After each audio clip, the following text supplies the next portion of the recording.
my strange and charmed ones. Today I've got another installment of my Lazy Girls cookbook. Just so you guys know, I'm a little bit under the weather today, so I'm not going to be on camera. I'm just going to show you, you'll see my hands and such doing the manipulation of the cooking, but I really don't feel good. I cannot bring myself to get ready, and you may be able to hear that I've got a little bit of like a rasp in my voice. So today is actually a really great day, actually, to do a Lazy Girls cookbook recipe, because it's sick days like this when you really need these quick and easy recipes. I know a lot of times when people get sick, you just want to sit in bed, and I have been sitting in bed for a while. You just want to sit in bed and ignore the world. And play on your phone and watch Netflix.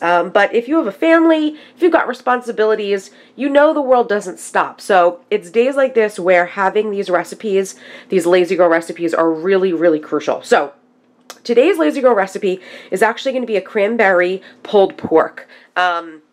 I say pulled pork very loosely because it's not really intended necessarily to be a pulled pork, but the way that I make it in the crock pot, as you can see, my crock pot is here, it ends up kind of being a pulled pork. So it's cranberry pork, and you're going to think this is great too. I don't even have all of the right ingredients necessarily, and I'll walk you through that in a second, but that's the other thing about my recipes, is that I like to improv, or I just kind of go with the flow. I use whatever I have. So that's kind of like a staple for my recipes, is that I hate recipes where you actually have to have whatever they say exactly in order to get the right result. So this recipe today is a crock pot meal, super duper easy to make, and you don't even necessarily have to have the right things to make it. You need some of the right things, but other things you can kind of just go with the flow. So without further ado, let me go ahead and clear my throat, and then I will progress into showing you how to make this meal. Okay, so as you can see in front of us here, I have a 4-pound, or it's nearly 4 pounds, it's like 3.9 something pounds. It's a half of a boneless pork loin. I love these because my grocery store sells them a lot, especially in the fall and winter, and these are awesome because they will last me, like this will last me after I've made all of the recipe and put it together. This will last Mike and I for a couple of nights' meals, and we'll use it in different ways. We'll have it for dinner tonight, we might have it for dinner tomorrow, Mike might have it for lunch on the next day, like I might have it for lunch one day. It really lasts a long time because it's 4 pounds of meat, super simple to make, and it really just lasts forever. So if you have a big family, or if you just want to make a meal one night and then you've got kind of meals settled out for a good portion of the week, this is perfect for you. So the first thing I'm going to do with this pork loin is I have a little paring knife here. As you can see, the first thing I like to do with this is I like to go ahead and stick the paring knife into the meat, and I kind of twist it around. This is just creating kind of like a whole effect inside of the pork loin that helps the flavors and the juices really release when it's cooking, and it also makes it incredibly tender. So because this is going to end up being basically pulled pork in the end, I don't care what it looks like. I'm just going to go ahead, use my little knife, and put all the holes inside of the pork loin so that everything flows into the holes and makes it nice and juicy, and it makes it 10 times more delicious.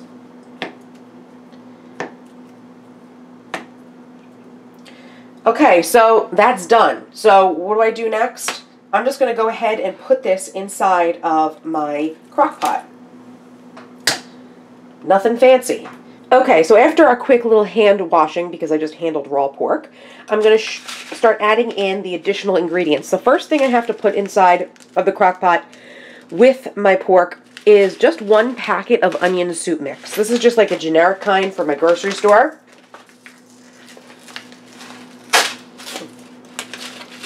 And nothing fancy, folks. I just kind of put it on top. The next ingredients in this meal is a can of cranberry sauce. Now, this is a little bit upside down because that's the way my can opens, but you can see jellied cranberry sauce here.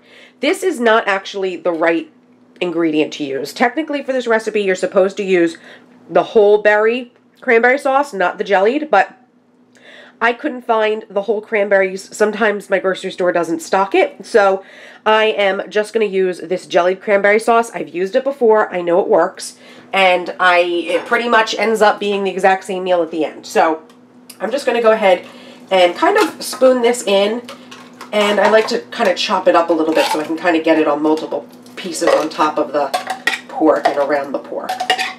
So I think you guys can see up there, it's kind of now like on a little layer on top of the pork. Now the next ingredient that, again, I don't have enough of it, is Dijon mustard. And you need something like, I think I need like 2 tablespoons of Dijon mustard, but unfortunately this is basically empty. So I'm not going to be able to use the Dijon mustard. I'm just going to sub it out for spicy brown mustard. Again, it's basically the same thing. It shouldn't cause any major upset, and we'll find out later, I guess, if it causes any major upset, but it really shouldn't. So I'm just going to go ahead and drizzle a good amount of that on top. Okay, so as you guys can see, all my ingredients are just inside of my crock pot. That's all this recipe calls for.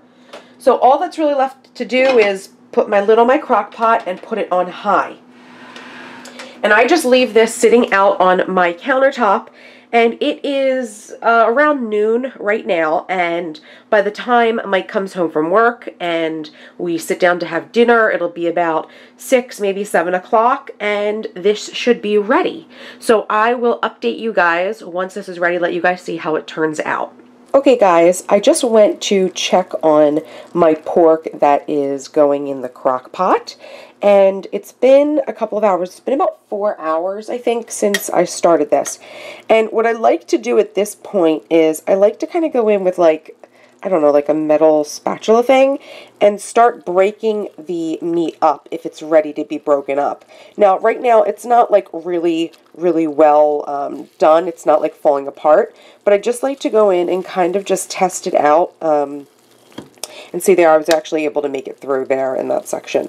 So I just like to test out the meat, kind of like play with it, because this is going to end up being pretty much like pulled pork in the end.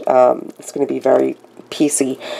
So I just like to go and test it. It's kind of how I keep track of how it's doing. So part of it, it looks like this outer side is actually starting to get really soft, but this side seems a little bit harder. So anyway, I just wanted to show you that that is what I do. I know right now this looks like crazy. It looks like so weird, like looking at it. It's got like the cranberry sauce and the onion, and looks there's some mustard. Yeah, so I just wanted to give you guys a short little update. Okay, so it is just about dinner time now, and this has been cooking here in my crock pot for, I guess, like about 6 hours, and I just went in with my little spatula again and started breaking it up, and as you can see, it's basically pulled pork. It all kind of broke to pieces, and it's nice and soft, you know, tender so that it breaks apart. So I'm going to go ahead and plate this, and I will let you guys see how it turns out. Okay, so here is our dinner served. This is Mike's plate. And this is one of the great reasons why I really love making these sort of one-pot meals, and I love sort of like pulled pork style meals because you can do so much with it. So Mike wanted it kind of like a pulled pork sandwich, so I put a piece of cheese, and he's just got 2 hamburger buns, and he wanted fries as a side. So that's how he's eating this. Okay, and for my plate, I've got just a little pile of the pulled pork, not a little pile, that's like a nice, good-sized pile, a bunch of French fries as well, and a little side of applesauce. So that is how I'm going to be eating this for dinner. So, like I said, you can make this a variety of different ways, which I think makes it a really great option for dinner, because if someone wants it as like a kind of like a pulled pork sandwich, they can have a sandwich. If not, they can just have, you know, the pulled pork as is. But I hope you guys enjoyed this video. I hope you guys saw how easy it was to make this recipe in the crock pot. It was so little prep and really so little work on my end, and all I really had to do was check it once or twice, just make sure it was coming along well, and then serve it. So this is definitely something that you could set this up in the morning before you left for work and just have the crock pot on somewhere safe, and it'll just be kind of steaming away doing the cooking, and by the time you come home for dinner you basically have dinner completely prepped. So I hope you guys enjoyed this video. If you did, make sure to give it a thumbs up, and of course subscribe for more awesome videos by me. And if you make this recipe, please, please, please take a picture or send me a tweet or something and tag me so that I know that you guys are enjoying this recipe as well. So thank you guys so much for watching, and I'll see you in the next video. Bye-bye. So let's go on to showing you guys what's in my bag. So I think the last time I did one of these, like a real what's in my bag, it was the same bag. This is my Philip